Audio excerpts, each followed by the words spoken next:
5 minutes, Christophe Charles vous informe et nous parlons de la Tunisie maintenant, 20 mois après l'attentat du musée du Bardo. Un moment de grande émotion hier à Tunis pour des rescapés et des familles de victimes. L'attentat avait fait 22 morts, dont 4 Français le 18 mars 2015. Pour la première fois depuis l'attaque, les familles et les rescapés étaient sur les lieux hier, invités à l'inauguration d'une exposition au musée Bardo.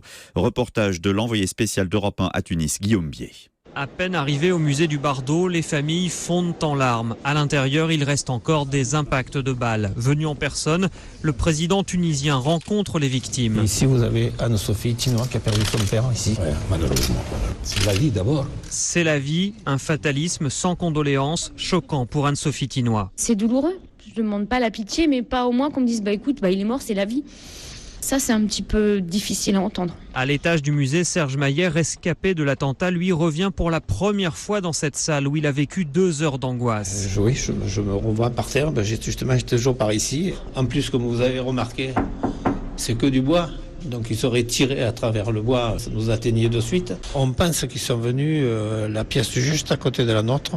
À tout moment, ils pouvaient rentrer et nous descendre. De son côté, Anne-Sophie Tinois est soulagée. Elle a enfin pu voir l'escalier où son père a succombé. Ça aide à faire son deuil. Là, au moins, j'en sais plus et ça m'aide pour avancer. On a besoin de savoir. Prochaine épreuve désormais, le procès des complices des terroristes prévu l'an prochain. Tunis, Guillaume Bier, Europe 1.